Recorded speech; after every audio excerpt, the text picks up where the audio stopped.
First और second part तो हो गया, अब आ रहा है थर्ड पार्ट।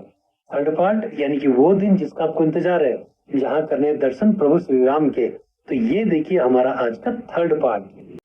सुबह हमें जाना था प्रभु श्री राम के मंदिर, तो वो सुबह बहुत ही अनोखी थी। अब हमने शुरू किया प्रभु श्री राम के मंदिर के लिए सफ़र। तो सुबह उठ के ही अनाउंसमेंट हो गया था कि सभी लोग स्नान कर लें, सभी लोग तैयार हो जाएं, 9 बजे सभी के सभी निकलेंगे। I am thankful to RSS, I am thankful to BHP, I am thankful to state and central government to arrange all these things. अब हम निकले 9 बजे प्रभु श्री राम के मंदिर के लिए, और क्योंकि ऑटो वगैरह मिलना तो संभव था नहीं, तो हम लोग पैदल ही निकल पड़े। उस मार्ग से होते हुए आगे बढ़े और अब बारी थी पंक्ति में लगने की। 9 बजे हम लोग निकले थे, लगभग 10 बजे समथिंग हम पहुंचे होंगे पंक्ति में, और 10 बजे से हम पंक्ति में लगना शुरू हुए। वो पंक्ति कई गुफाओं को पार करते हुए पहुंच गए हम लोग जो सिक्योरिटी चेक वाला लाइन थी। सिक्योरिटी चेक में हमारी सिक्योरिटी चेक हुई, हम लोगों ने अपने फ़ोन वोन जमा कर दिए और उसके बाद हम लोग लग गए आगे की लाइन में। साथियों, यहाँ पर एक भावपूर्ण माहौल था, क्योंकि जैसे ही मंदिर में प्रवेश करने के बाद, मंदिर में नहीं बल्कि मंदिर के गेट से प्रवेश करने के बाद राम मंदिर दिखना शुरू हुआ। पता नहीं सबके साथ होता या सिर्फ मेरे साथ था, मेरी नजरें नहीं उठी, मैं राम मंदिर को देख नहीं पाया। इतना भाव विभोर मन हो गया था कि आंखों में आंसू थे। मैं आंसू पोंछता रहा, आसपास वाले मुझे देखते रहे, इसे क्या हो गया। मेरे पास कोई रुमाल था नहीं, तो मैं अपने जैकेट के, अपने स्वेटर की बाहों से, अपने हाथ से अपने आंसू लगातार पोंछता रहा। हाथ अपने आप जुड़ गए, सर अपने आप झुक गया, आंखों से अपने आप आंसू बहने लगे, और कदम ताल करते हुए मैं प्रभु श्री राम के मंदिर की ओर जाने लगा। जैसे ही कुछ सीढ़ियाँ चढ़ा, पहली सीढ़ी में पाँव अपने आप झुक गए, माथा सीढ़ी से लग गया, और अब मैं प्रभु श्री राम के मंदिर में प्रवेश कर चुका था। मेरी हाइट 6 फुट 3 इंच है या शायद 4 इंच है। मुझे अक्सर इसका नुकसान ही देखने को मिला। पहली बार फायदा मिला जब मैं लाइन में लगा था, तो बहुत पीछे से ही मुझे प्रभु श्री राम के दर्शन होने शुरू हुए। रामलला के दर्शन देखकर मैं भाव विभोर हो पड़ा। कुछ महीने पहले ही मैंने अपनी आँख का एक छोटा सा ऑपरेट करवाया, और अब मैं पहले से ज़्यादा बेहतर देख पा रहा था। तो मुझे लगा प्रभु श्री राम का ही आशीर्वाद था कि उन्होंने मुझे ये प्रेरणा दी कि मैं ऑपरेट करवा लूँ, ताकि प्रभु श्री राम के दर्शन अच्छे से हो पाए।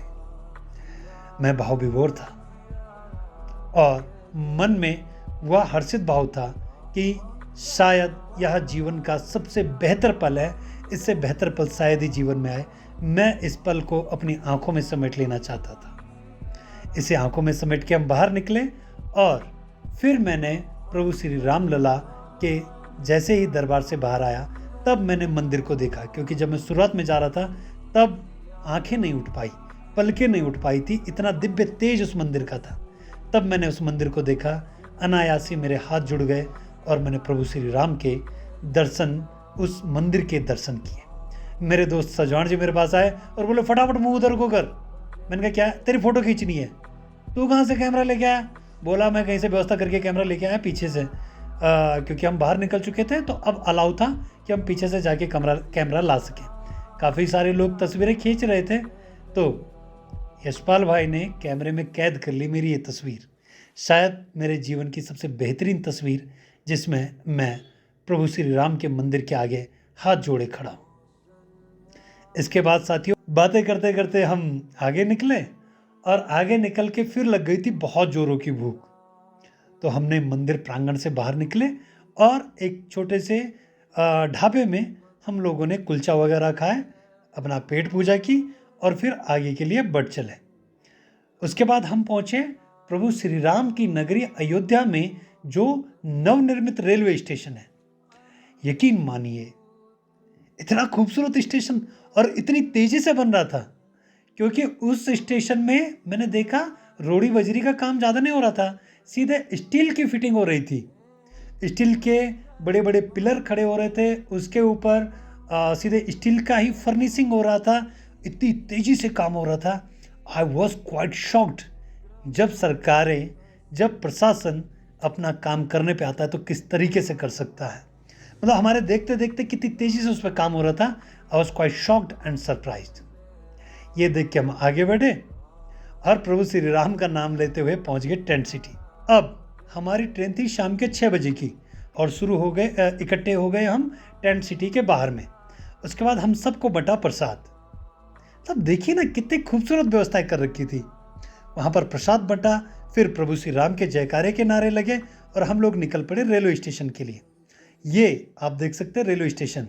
अब मैं आपको एक बात बताऊं, शुरुआत में मैंने कहा था कि हम लोगों को जिस रास्ते से लाया गया था वो थोड़ा कच्चा था, थोड़े में मिट्टी थी, थोड़े में बजरी थी और ऐसा ऐसा करके था। लेकिन जब हम अगली सुबह 29 तारीख को गए थे, 31 तारीख शाम के 6 बजे हम वापस उसी रास्ते से आ रहे थे और 30 तारीख मॉर्निंग में हम उस रास्ते से पहले आए थे। साथियों, ये रास्ता पूरा पक्का बन चुका था। Look at the working progress. इतना तेजी से काम हो रहा था। शाम के 6 बजे तक जब हम वहाँ पर पहुँचे वो रोड पूरी बन चुकी थी। अब हम ट्रेन पे चले, वही सब हमारे कोच थे, वही सब बोगी थी, वही सब सीट नंबर थी, उन्हीं पे बैठे और हमारे सब साथी पुनः हो गए प्रभु श्री राम के जयकारे लगाने में। आप सुन सकते हैं फिर आते हुए ये भजन। राम जी का मंदिर बनेगा धूमधाम से, राम जी का मंदिर बनेगा धूमधाम से। राम जी का काम है, राम जी का नाम है, राम जी का नाम है, राम जी का नाम है।